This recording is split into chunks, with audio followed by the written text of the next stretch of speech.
Halo teman-teman, jumpa lagi dengan saya di Wirausaha Toko Sembako. Assalamualaikum buat kalian semua. Hari ini saya akan men-share ya kunci sukses tentang berwirausaha sembako seperti saya ini. Jadi buat kalian yang ingin berusaha wirausaha sembako, silahkan terlebih dahulu subscribe channel ini supaya kalian senantiasa mendapatkan informasi terbaru tentang video yang akan saya upload ke hari ke depannya. Terima kasih yang membuat subscribe.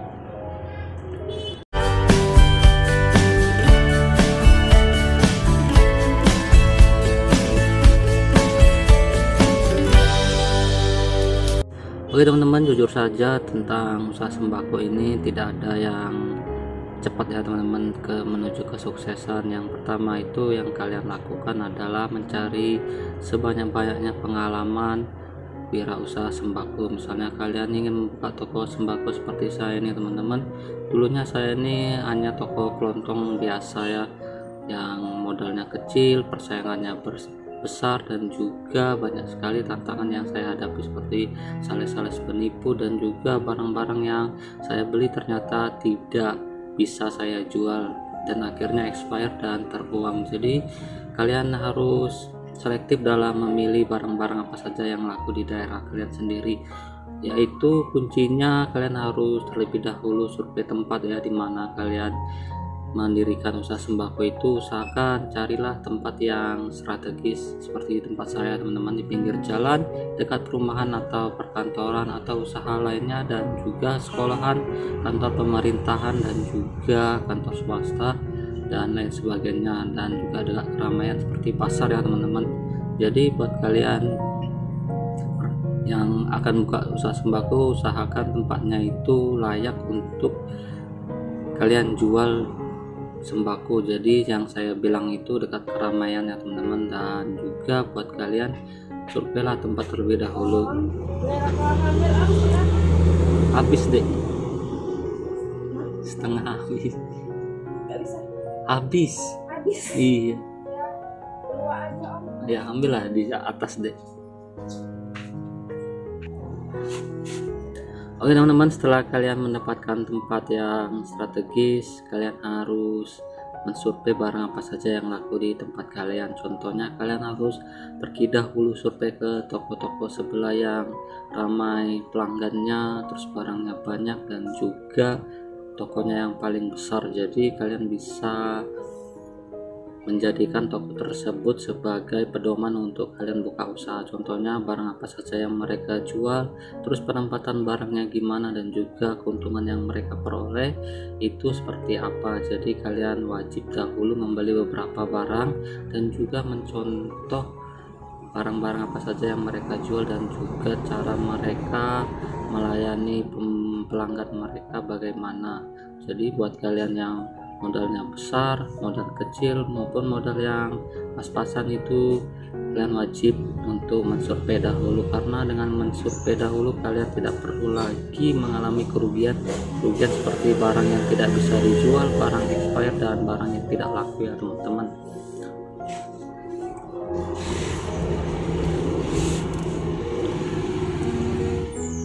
Oke, kita masuk ke tips yang ketiga. Tips yang ketiga ini adalah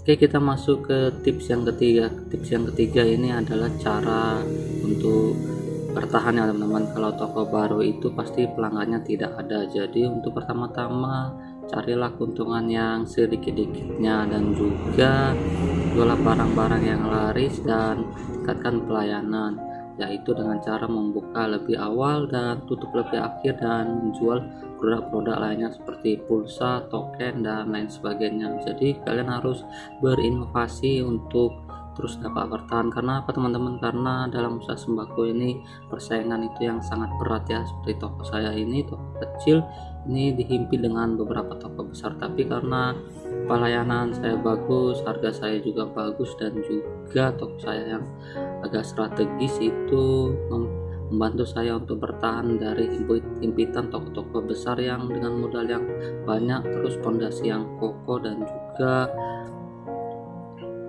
kenalan yang banyak ke sales-sales dengan harga yang lebih murah mereka. Tapi teman-teman, seperti itu ya yang saya jelaskan tadi, kalian harus harga yang bisa minimal bersaing lah dengan mereka, dan juga barang yang kalian jual itu ada, dan juga untuk produk-produk lainnya kalian juga harus menjual seperti pulsa ya teman-teman. Oke, tips yang terakhir teman-teman, kalian harus melayani pembeli itu dengan sebaik-baiknya. Kalian harus mengawasi barang-barang kalian, dan juga kalian harus pinter dalam mencari relasi, yaitu sales-sales yang resmi ya teman-teman. Jangan termakan dengan harga yang murah, terus barang yang dengan janji-janji yang banyak dan manis-manis seperti itu. Nggak usah percaya teman-teman. Yang penting kalian carilah distributor yang resmi. Cara mencari distributor yang resmi itu gampang ya teman-teman, dengan cara, kalau saya teman-teman pergi ke grosir yang besar, saya minta nomor salesnya ke supir pengantar barang, jadi sangat membantu sekali buat saya. Jadi saya minta nomornya, saya hubungi salesnya, dan salesnya datang, dan salesnya akan mencatat pesanan kita, dan pembayaran barangnya akan kita lakukan ketika barangnya sudah datang ya teman-teman. Dan juga kalian bisa mengajukan nota kredit, nota yang kalian bayarkan setelah barangnya laku, itu juga bisa ya teman-teman, yaitu nota pembayaran tempo. Jadi kalian bisa mengutang minimal bisa 2 juta, 5 juta, bahkan bisa meningkat ke 20, bahkan sampai ratusan juta, tergantung penjualan kalian. Seperti toko saya ini teman-teman, saya berhutang itu, barang-barang yang ada di toko saya ini 70%-nya adalah milik perusahaan, yaitu modal pinjaman ya teman-teman, dengan tidak mendapatkan bunga dan tidak ada beban-beban lainnya. Jadi saya hanya memutar barang-barang mereka laku barang ini, terus ngutang barang itu ke sales-sales, pindah ke distributornya. Jadi seperti itu ya teman-teman.